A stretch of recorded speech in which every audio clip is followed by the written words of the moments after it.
Non cyclic electron flow में दो products हमें हासिल होते हैं। एक होता है एटीपी, एडिनोसिन डाइफॉस्फेट के साथ जब इनऑर्गेनिक फॉस्फेट अटैच हो जाता है तो हमें एटीपी हासिल होता है।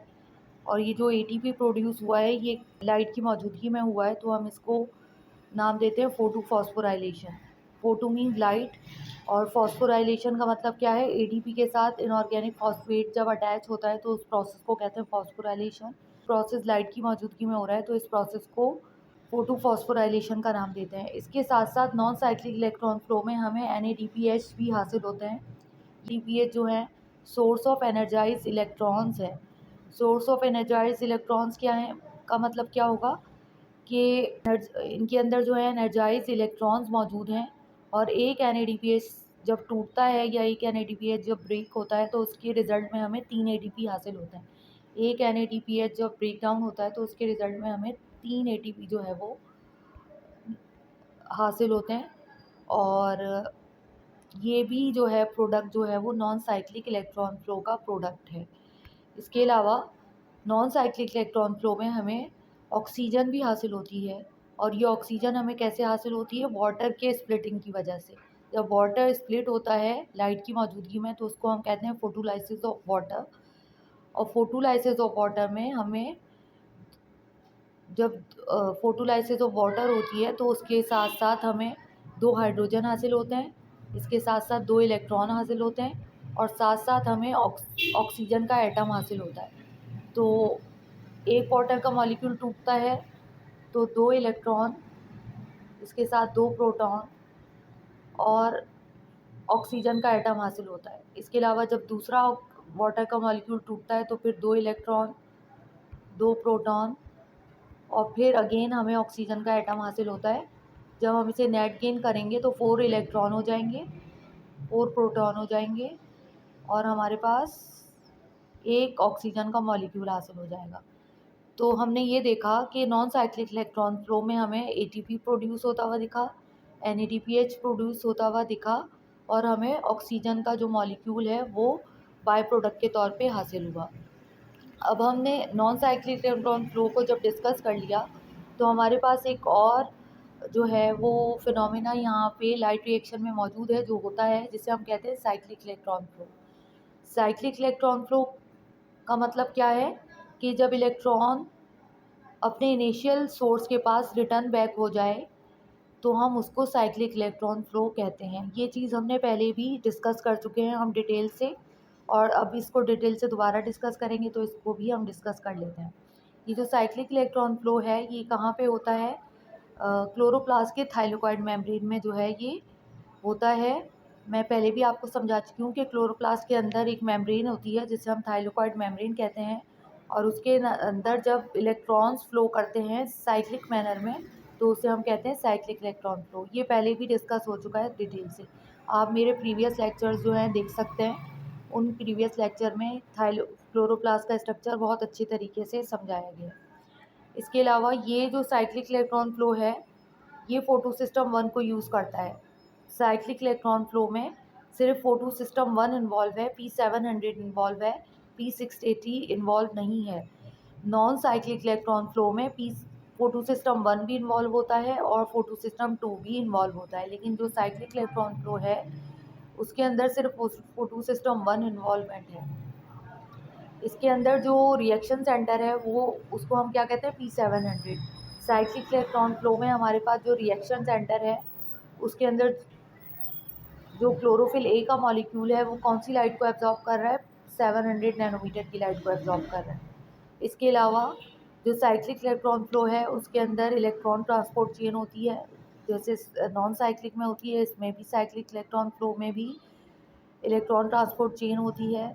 और इसमें सिर्फ हमें एटीपी प्रोड्यूस होता हुआ दिखता है। जो साइक्लिक इलेक्ट्रॉन फ्लो है उसके अंदर हमें सिर्फ एटीपी प्रोड्यूस होता हुआ मिलेगा। नॉन साइक्लिक में हमें एटीपी भी मिलता है, NADPH2 भी मिलता है और ऑक्सीजन भी मिलता है, लेकिन साइक्लिक इलेक्ट्रॉन फ्लो में हमें सिर्फ एटीपी का मॉलिक्यूल जो है वो प्रोड्यूस होता हुआ दिखेगा। और ये साइक्लिक इलेक्ट्रॉन फ्लो उस वक्त होता है जब लाइट रिएक्शन में NADPH2 बहुत ज़्यादा अमाउंट में प्रोड्यूस होने लग जाए और एटीपी जो है बहुत कम अमाउंट पे प्रोड्यूस होता हुआ नज़र आए, तो फिर जो है नॉन साइक्लिक इलेक्ट्रॉन फ्लो में जो है NADPH2 की प्रोडक्शन रुक जाती है और जो इलेक्ट्रॉन्स हैं वो साइक्लिक इलेक्ट्रॉन फ्लो की तरफ मूव कर जाते हैं और वो सिर्फ क्या प्रोड्यूस करके देते हैं, वो सिर्फ ATP प्रोड्यूस करके देते हैं। ये प्रोसेस उस वक्त तक होता रहता है जब तक ATP का लेवल बराबर ना हो जाए या ATP जो है वो इतनी अमाउंट में प्रोड्यूस ना हो जाए जितनी उसकी ज़रूरत है। तो फिर ये दोबारा से साइक्लिक इलेक्ट्रॉन फ्लो जो है वो रिटर्न बैक हो जाता है नॉन साइक्लिक की तरफ, जिसमें ATP भी मिलते हैं और NADPH2 भी मिलता है। Non cyclic electron flow cyclic की तरफ उस वक्त कन्वर्ट होता है जब उसके अंदर ATP तो उतने नहीं बन रहे हों, लेकिन NADPH2 जो है बहुत ज़्यादा अमाउंट में बन जाए। तो जो नॉन साइक्लिक इलेक्ट्रॉन फ्लो है वो साइक्लिक की तरफ मूव बैक होता है ताकि ATP जो है वो सफिशिएंट अमाउंट में प्रोड्यूस हो जाए और जो है वो ATP की जो कमी हो रही है उसको पूरा किया जा सके। अब यहाँ पे साइक्लिक इलेक्ट्रॉन फ्लो को देख लें। ये देखिए यहाँ साइक्लिक इलेक्ट्रॉन फ्लो को डिटेल में समझाया गया है।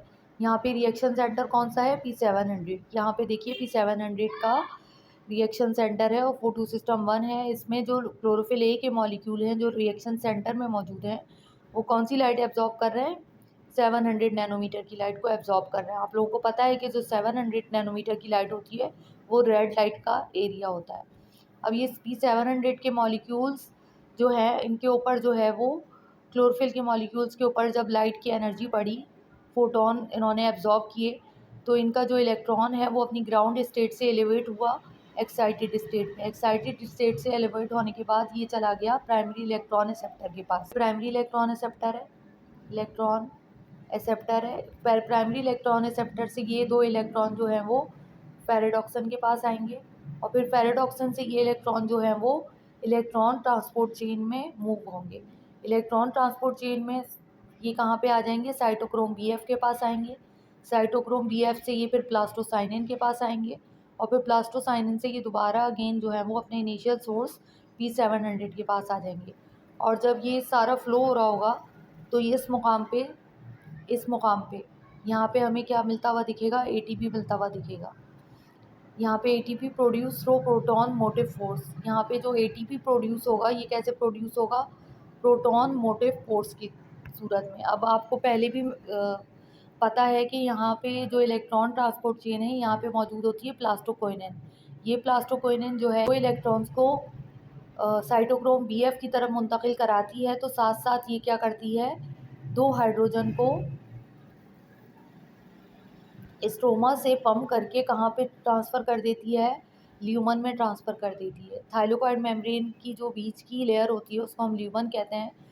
तो इस और जो आउटसाइड लेयर होती है थाइलोकॉइड मेम्ब्रेन के जो बाहर का एरिया होता है उसको हम क्या कहते हैं, उसको हम स्ट्रोमा कहते हैं। तो स्ट्रोमा से दो हाइड्रोजन जो है ये प्लास्टोक्विनिन पूल में आ जाते हैं। प्लास्टोक्विनिन पूल जो है वो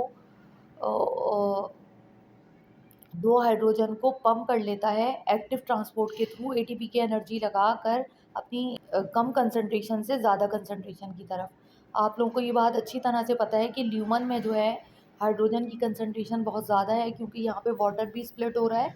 वाटर स्प्लिट होने की वजह से यहाँ पे हाइड्रोजन बहुत ज़्यादा अमाउंट में मौजूद है और साथ में प्लास्टोक्विनिन जो स्ट्रोमा से जो है हाइड्रोजन अपने पंप करके एक्टिव ट्रांसपोर्ट के थ्रू स्ट्रोमा से ल्यूमन में ट्रांसफ़र कर रहा है। तो यहाँ पे हाइड्रोजन की कंसंट्रेशन बहुत ज़्यादा अमाउंट में प्रोड्यूस हो चुकी है। तो यहाँ पे जब हाइड्रोजन की कंसंट्रेशन बहुत ज़्यादा अमाउंट में प्रोड्यूस हो चुकी है तो ये हाइड्रोजन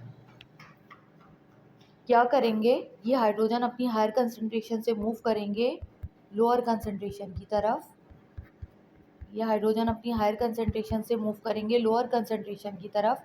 आपको पता है ल्यूमन में हाइड्रोजन ज़्यादा है और स्ट्रोमा में कम है। तो ये हाइड्रोजन अपनी हायर कंसंट्रेशन से मूव करेंगे लोअर कंसंट्रेशन की तरफ थ्रू ATP सिंथेस कॉम्प्लेक्स। यहाँ पे जो है समझे ये ल्यूमन है, यहाँ पे हाइड्रोजन बहुत ज़्यादा है और ये यहाँ पे हाइड्रोजन कम है।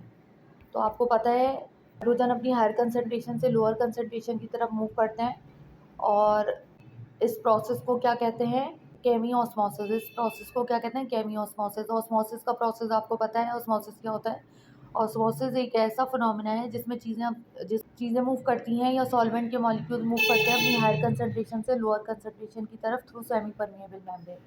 तो यहाँ पे हाइड्रोजन के मॉलिक्यूल्स मूव कर रहे हैं अपनी हायर कंसंट्रेशन से लोअर कंसंट्रेशन की तरफ, और बीच में मेम्ब्रेन मौजूद है जिसे हम कहते हैं थाइलाकोइड मेम्ब्रेन। यहाँ पे मेम्ब्रेन के थ्रू मूव कर रहे हैं, लेकिन ये हाइड्रोजन जो मूव कर रहे हैं, इनको मूव कराने के लिए यहाँ पे एक प्रोटीन मौजूद है जिसको हम नाम देते हैं एटीपी सिंथेस कॉम्प्लेक्स।